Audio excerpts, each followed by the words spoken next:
یہ لوگ جو نصارہ لوگ ہیں وہ اپنے جو ارباب ہیں، اپنے جو عالم ہیں، اپنے جو مقتدی ہیں، اپنے جو پریسٹ ہیں، یا اپنے جو سب سے بڑے جو ہوتے ہیں، ان کے قول کو بمنزل اللہ کا کلام سمجھتے ہیں۔ اس وجہ سے حضور اقدس صلی اللہ علیہ وسلم نے فرمایا کہ اللہ کا کلام، اللہ کا حکم تو ایسا ہے کہ اس کو ماننا چاہیے، لیکن پھر تم دوسرے مشائخ کے کلام کو، پیر کے کلام کو، استاد کے کلام کو، بزرگوں کے کلام کو اللہ کے کلام کا درجہ دے دو، یہ صحیح نہیں ہے۔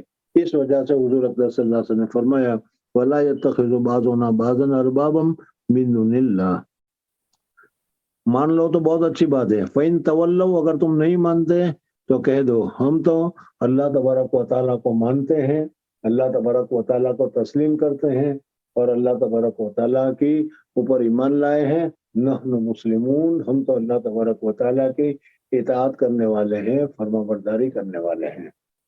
یہاں پر ایک دوسری بحث بھی ہے، اور وہ یہ ہے کہ اپنے آپ کو مسلمان کہنا، مسلمان چونکہ اللہ تبارک و تعالیٰ کے احکامات کو مانتا ہے، اللہ تبارک و تعالیٰ کے ارشادات کو مانتا ہے، اسی کے اوپر سرخط تسلیم خم کرتا ہے، اس وجہ سے اس کو مسلمان کہا گیا۔ اب یہ مسلم کا اطلاق دوسروں کے اوپر کرنا درست ہے کہ نہیں، انبیاء پر کرنا درست ہے کہ نہیں، سمجھ میں آیا؟ حضرت ابراہیم علیہ السلام، حضرت لوط علیہ السلام وغیرہ کے متعلق قرآن پاک میں دیکھو گے تو ان کی ماننے والے کو بھی مسلم سے تعبیر کیا گیا ہے۔ تو اس صورت میں مسلم سے صرف، اب درمیان میں ایک بات اور یاد رکھ لو کہ دیکھو حضرت موسیٰ علیہ السلام کے ماننے والے موسوی کہے جاتے ہیں، حضرت عیسیٰ علیہ السلام کے ماننے والے عیسائی کہے جاتے ہیں۔ اس طریقے سے محمد عربی رسول اللہ صلی اللہ علیہ وسلم کے ماننے والے کو مومڈن کہا جاتا ہے آج کل کی اصطلاح میں۔ تو یہ صحیح نہیں، ہمیں اپنا نام یا اپنی نسبت، حضور صلی اللہ علیہ وسلم ہمارے رسول ہیں، لیکن اس کے باوجود مومڈن کہنا، محمدی کہنا یہ صحیح نہیں ہے۔ اس وجہ سے کہ حضرت ابراہیم علیہ السلام نے ہم لوگوں کے لیے جو نام دیا ہے وہ سماکم المسلمین، اس وجہ سے ہاں مسلمان کہہ سکتے ہو تم، اور یہ کہنا چاہیے کہ ہم مسلمان ہیں، ہم مسلم ہیں، محمدی یا کہ مومڈن جو آج کل کہا جاتا ہے یہ نہیں ہے، یاد رکھنا یہ۔ بہرحال حضرت عیسیٰ علیہ السلام نے جو یہاں پر ذکر کیا کہ وَلَا يَتَّخِذَ بَعْضُنَا بَعْضًا أَرْبَابًا مِن دُونِ اللَّهِ فَإِن تَوَلَّوْا فَقُولُوا أَشْهَدُوا، گواہ رہو تم بِأَنَّا مسلمون، ہم تو مسلمان ہیں۔ اس لیے پوری امت کو، ہماری پوری امت کو مسلم کہا جائے گا، مومڈن یا محمدی نہیں کہا جائے گا، اور جو کہتے ہیں وہ غلط کہتے ہیں، ہم لوگ بھی کہہ دیتے ہیں، اس وجہ سے اس کو بند کرنا چاہیے اور کہنا چاہیے انا مسلم، میں مسلمان ہوں، اسلام والا ہوں، اسلام کو مانتا ہوں، اللہ تبارک و تعالیٰ کے احکامات کے سامنے اپنے کیا ہے زمین کو جھکاتا ہوں، اس وجہ سے ہم مسلمان ہیں۔ یہ خط حضور اقدس صلی اللہ علیہ وسلم نے لکھا تھا، اور ابھی تم کو معلوم ہو گیا کہ پوری پارلیمنٹ بیٹھی ہوئی تھی اور اس میں یہ خط پڑھا گیا۔ بس اس خط کے پڑھنے کے ساتھ ہی کیا ہے چیمی گوئیاں، شور و شغب وہاں پر شروع ہو گیا۔ ہر ایک آدمی جو سمجھا، جس نے جو سمجھا، اچھا سمجھا، برا سمجھا، غلط سمجھا، جو بھی سمجھا اس کو کیا وہاں پر کیا ہے ایک مچھی مارکیٹ، مچھی بازار شروع ہو گیا، اور لوگ بہت زیادہ شور و شغب کرنے لگے۔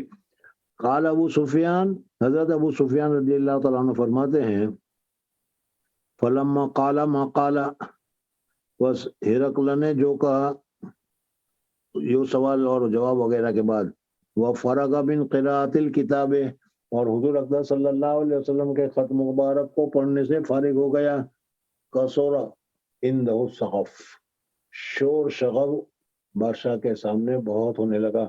اب خط پڑھنے کے تک تو ہر ایک چپ چاپ بیٹھے ہوئے تھے، لیکن اب ہر ایک نے اس میں کیا ہے شور شغف کرنا شروع کر دیا. کوئی کچھ کہہ رہا ہے، کوئی کچھ کہہ رہا ہے، کوئی مخالفت کا اظہار کر رہا ہے، کوئی یہ بتا رہا ہے کہ یہ بادشاہ جو ہے یعنی ہرقل یہ جو سمجھ رہا ہے کہ ہمیں حضور اقدس صلی اللہ علیہ وسلم کی اتباع کرنا چاہیے اور کیا ہے عربوں کے تابع ہو جانا چاہیے، یہ صحیح نہیں ہے، یہ غلط ہے.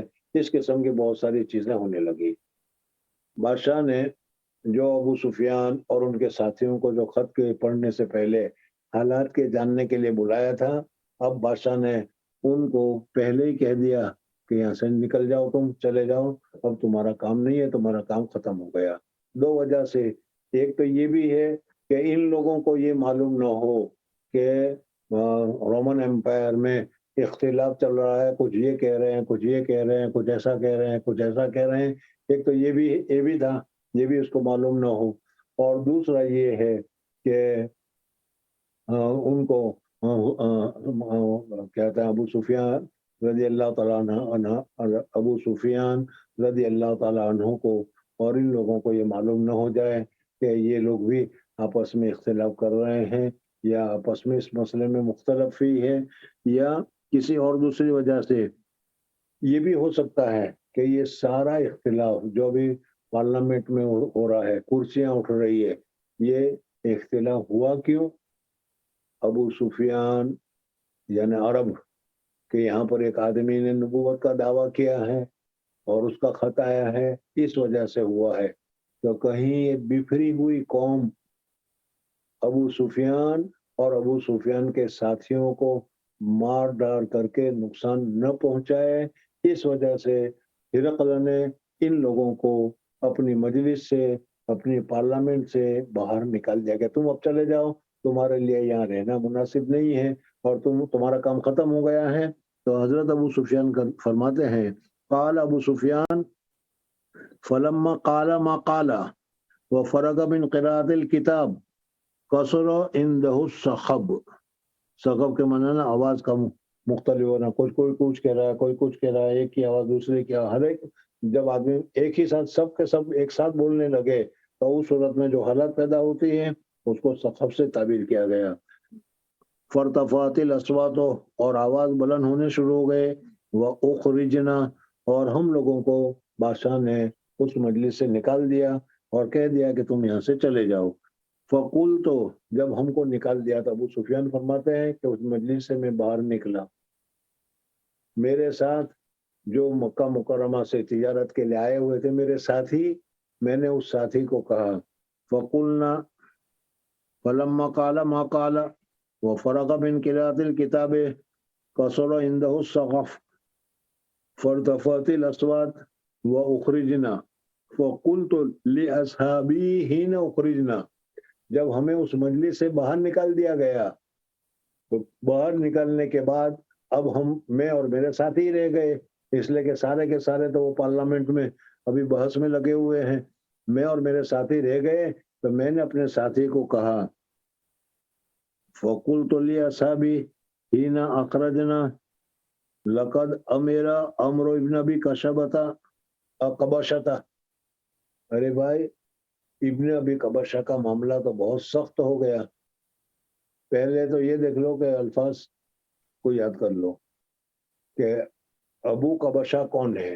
تو اس سلسلے میں مختلف اقوال نقل کیے جاتے ہیں.